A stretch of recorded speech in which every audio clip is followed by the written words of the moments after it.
Om Swastiastu, Om Awigunamastu Nama Sidam, Om Anubadrah Kratawa Yantu Wiswata. Semoga pikiran suci datang dari segala penjuru. Assalamualaikum warahmatullahi wabarakatuh. Namo Buddhaya, salam kebajikan. Nama saya Wayan Putu Sudarsana yang saat ini berstatus sebagai mahasiswa Prodi D3 Kepanditaan pada Institut Agama Hindu Negeri Gede Puja Mataram. Pada kesempatan ini, izinkan saya untuk membuat praktek tugas mata kuliah Pendidikan Kewarganegaraan. Dalam hal ini, saya akan mengangkat materi dengan tema implementasi identitas nasional dalam kepanditaan. Pengenalan lebih awal tentang materi kewarganegaraan. Para pemirsa dan khususnya umat sedharma dimanapun berada, saya ingin sedikit mengulas dan menyampaikan bahwa di zaman Kali Yuga sekarang ini yang kita rasakan masih sangat dibutuhkan adanya pendidikan dan pemahaman di masing-masing individu sebagai warga negara Indonesia yang patuh dan taat terhadap pendidikan kewarganegaraan yang lebih khusus bagi umat sedharma yang dikaitkan dengan tugas-tugas pandita atau sulinggih dan pinandita atau kapamangkuan. Para pemirsa dan umat sedharma yang saya muliakan, pendidikan kewarganegaraan adalah merupakan salah satu bentuk pendidikan untuk mengembangkan budaya demokratis yang di dalamnya mencakup kemerdekaan, kebebasan, toleransi, dan untuk di kalangan mahasiswa ada kemampuan untuk menahan diri. Dan ini diberikan kepada kita semua selaku warga negara Indonesia, terlebih lagi sebagai mahasiswa tujuannya tidak lain agar kita memiliki rasa kebangsaan yang tinggi dan cinta tanah air.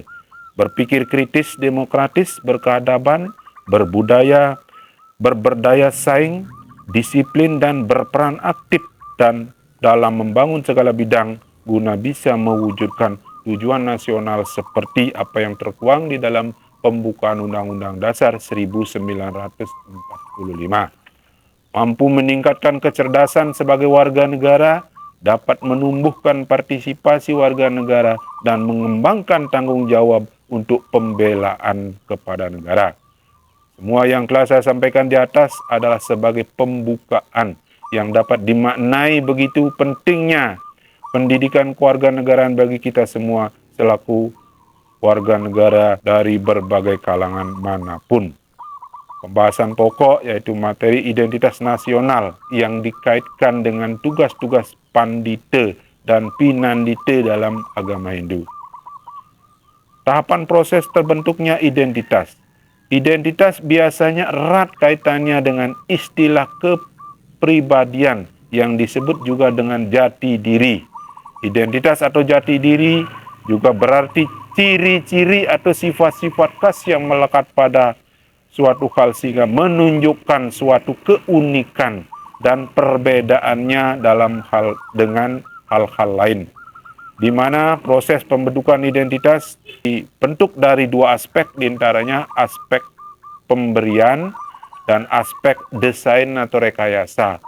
Aspek pemberian di sini yaitu semuanya itu terbentuk secara alamiah tanpa disadari dan merupakan bawaan dari lahir. Contohnya seperti warna kulit yang kita punya, warna mata, rambut, dan lain sebagainya.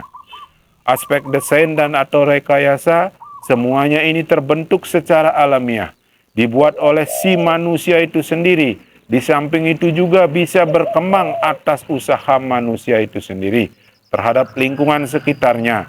Hal ini misalnya seorang individu akan menjadi baik jika dikelilingi dan interaksi baik di masyarakatnya.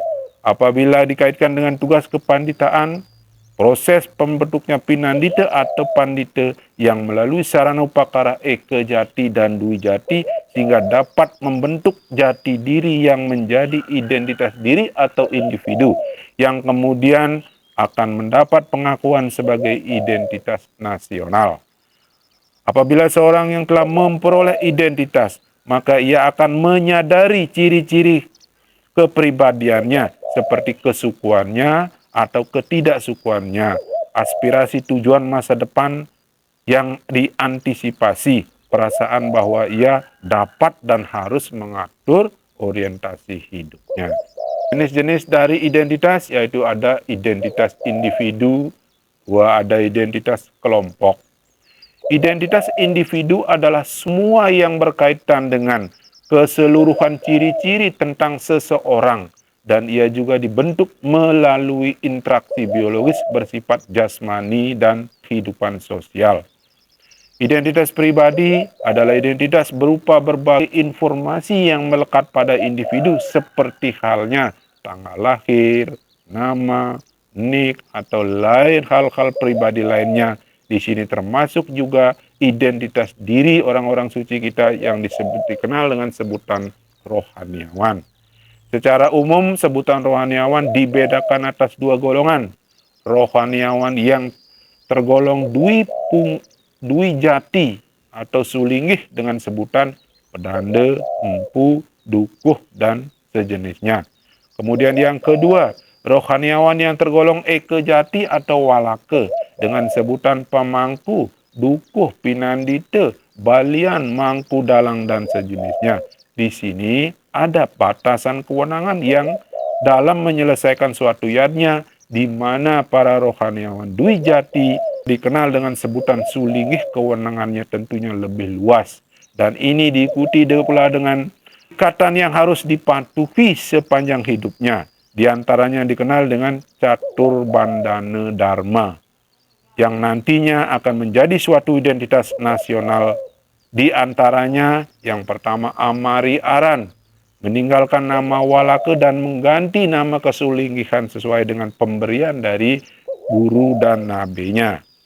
Yang kedua Amari Wese, meninggalkan atribut walakenya, misalnya rambut tidak lagi dicukur, melainkan malingge mudra bagi pendeta siwa yang laki, dan masipat aking pendeta laki-laki pendeta Buddha, dan magelenggote bagi pendeta perempuan baik siwa maupun Buddha.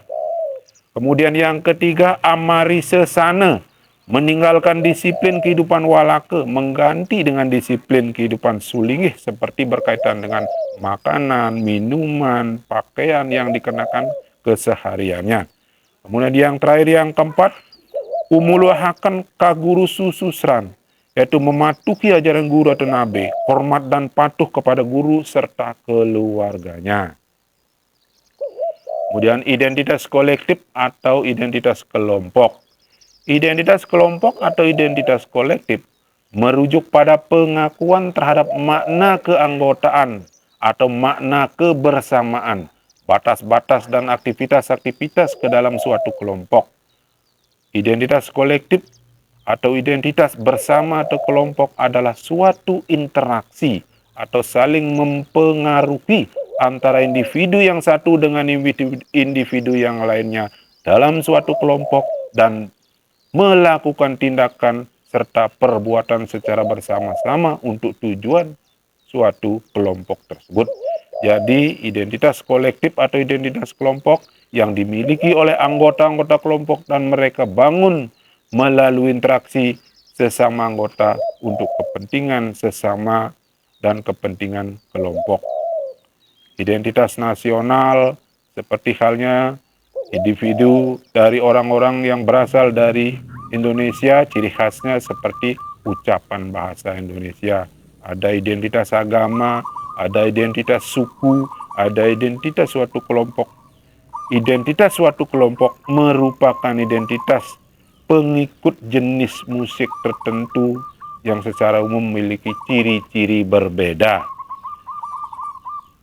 Itu beberapa ulasan kaitan dengan materi pendidikan kewarganegaraan yang ada kaitannya dengan kepanditaan.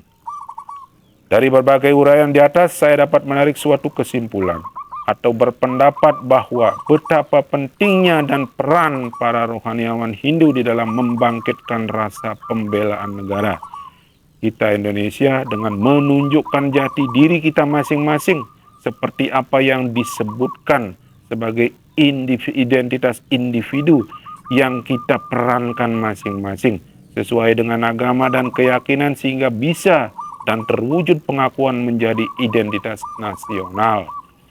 Pengakuan identitas nasional adalah suatu wujud terbentuknya kesatuan bangsa yang utuh sehingga dalam keutuhannya dapat mewujudkan tujuan nasional dan pelaksanaan pembangunan yang merata di segala bidang. Terima kasih. Saya akhiri dengan Parama Santi. Om Santi, Santi, Santi. Assalamualaikum warahmatullahi wabarakatuh. Sukses semua.